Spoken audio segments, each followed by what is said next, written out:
तलवार की धार पर तुर्की की तकदीर, भूकंप की दस्तक, तबाही की दहशत। तुर्की में क्यों बढ़ रही है भूकंप की तीव्रता?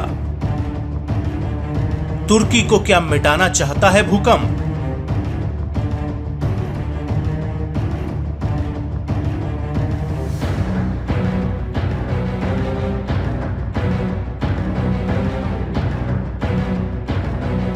मलबे में तब्दील हुए तुर्की के शहरों में मातम पसरा हुआ है। भूकंप के हमलों ने तुर्की के सीने को छलनी छलनी कर दिया है।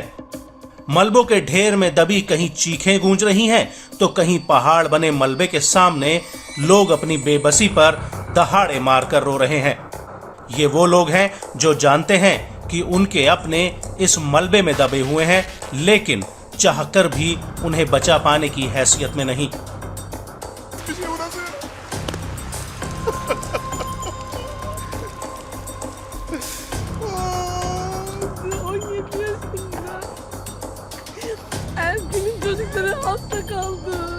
बर्बादी के ये मंजर तुर्की की तकदीर बन चुके हैं। एक भूकंप की बर्बादी से जैसे तैसे तुर्की संभलता है, तो दूसरा जलजला उसे फिर दहलाकर चला जाता है। तुर्की के इतिहास में दूसरी बार ऐसा भयावह भूकंप आया है जिसने तुर्की को भीतर से भी खत्म कर दिया है।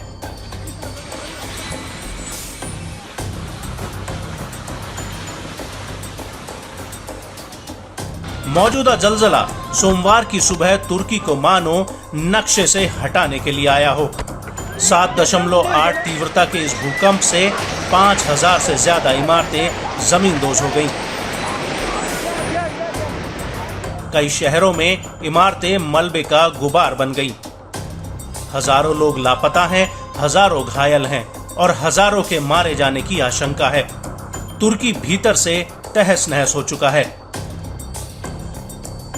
6 फरवरी 2023 के दिन सोमवार की सुबह से अब तक तुर्की की जमीन 550 बार हिल चुकी है। 5 से ज्यादा बार भूकंप अलग अलग तीव्रताओं के साथ पलट कर आ चुका है।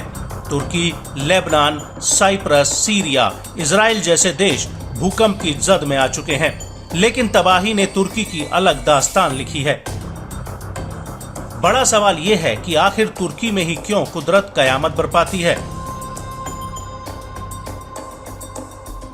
दरअसल भूगर्भ शास्त्रियों के मुताबिक तुर्की के नीचे की प्लेट लगातार हिल रही हैं। तुर्की 4 टेक्टोनिक प्लेटों के जंक्शन पर मौजूद है। तुर्की का बड़ा हिस्सा एनाटोलियन प्लेट पर मौजूद है। एनाटोलियन माइक्रो प्लेट्स बेहद कमजोर हैं। एनाटोलियन टेक्टोनिक प्लेट्स इस समय एंटी क्लॉकवाइज यानी घड़ी की उल्टी दिशा में घूम रही हैं। ये अफ्रीकन प्लेट की तरह लगातार दबाव बनाती जा रही हैं। वहीं अरेबियन प्लेट को भी धक्का देती हैं। इस दौरान ये यूरेशियन प्लेट से भी टकराती हैं। यानी एक प्लेट हिली नहीं कि बाकी तीनों भी हलचल मचाने में जुट जाती हैं। ऐसे में भूकंप के बड़े झटके आते हैं। यही वजह है कि यहाँ रिक्टर स्केल पर ज्यादा तीव्रता के भूकंप आते हैं। यहाँ सबसे ज्यादा भूगर्भीय हलचल रहती है। 24 साल पहले 17 अगस्त 1999 को भी तुर्की में भयानक भूकंप आया था।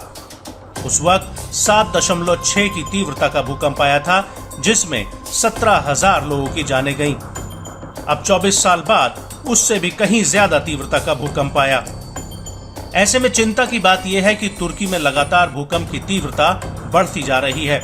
इससे डर इस बात का उठता है कि अगर भविष्य में इससे भी बड़ा भूकंप आया तो फिर क्या होगा।